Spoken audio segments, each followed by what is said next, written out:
මේ දැන් බලන් ඉන්න. අපි හිතමු අනුලෝම සම්බන්ධතාවයකට උදාහරණයක් මම මේ විදිහට ගන්නම්.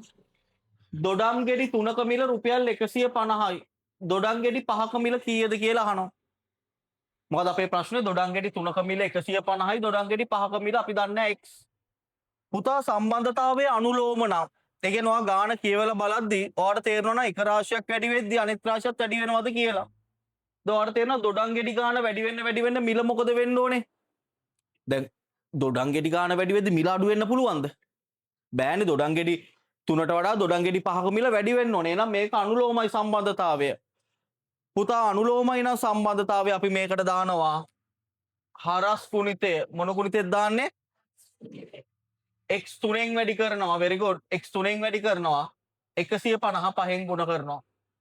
මම නම් දෙපැත්තම මෙහෙම කපනවා. 3ට 15 කැපෙනවා 5යි. x මේ පැත්තේ තනි වෙනවා. 5 වරක් 5 25යි. 5 වරක් 5 25යි. මේ බිඳුව පිටිපස්සෙන් දැම්මම 250යි. දොඩම් ගෙඩි 3ක් 150යි. 5ක් කීයද? 250යි. ඒ මොන සම්බන්ධතාවද? ඒ ගිය අවුරුද්දේ. දැන් මොකද ප්‍රතිලෝම සම්බන්ධතාවයේ උදාහරණයකට මම මෙහෙම කියන්නම්.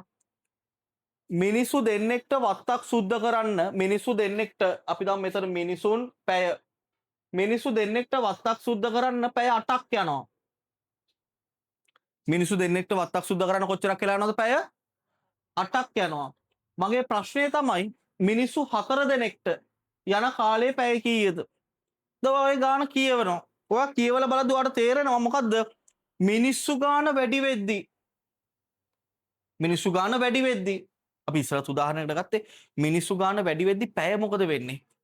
ඇහෙන්නේ නැහැ. අඩු වෙනවා. ඒ කියන්නේ පිරිස වැඩි වෙද්දී පැය ගාන මොකද වෙන්නේ? දැන් එක ළමෙක්ට මේ පන්ති කාමරය සුද්ධ කරන්න කියනකට වඩා ඔයගොල්ලෝ ඔක්කොම එකතු වෙලා පන්ති කාමරය සුද්ධ කරොත් ඉක්මනට සුද්ධ වෙනවනේ. ඒ කියන්නේ පිරිස වැඩි වෙද්දී කාලය අඩු වෙනවා. එහෙනම් මේක අනුලෝමද ප්‍රතිලෝමද? ප්‍රතිලෝම. ඇයි ඒ? මිනිස්සු ගාන වැඩි වෙලා කාලය මොනවා වෙලාද? අඩු වෙලා. මේකට දාන්න පුතා මතක තියාගන්න සමාන්තර ගුණිතය.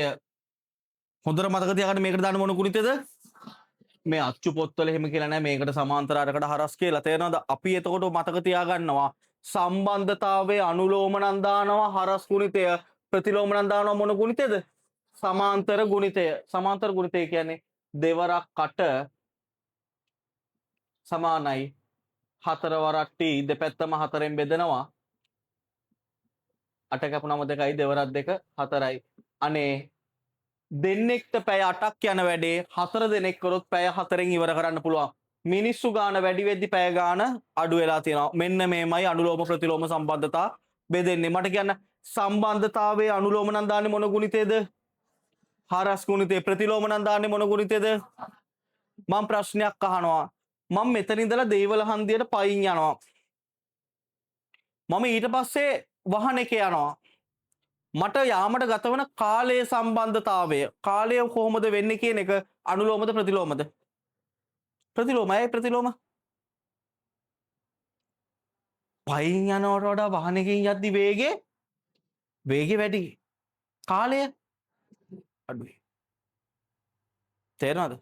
වේගය වැඩි කාලය අඩුයි. එතකොට ඒ සම්බන්ධතාවය අපිට ගන්න පුළුවන් මොකද්ද? ප්‍රතිලෝම සම්බන්ධතාවයක්. පැහැදිලිද? හරි. මේ අනුලෝම ප්‍රතිලෝම කියලා බෙදා ගන්න.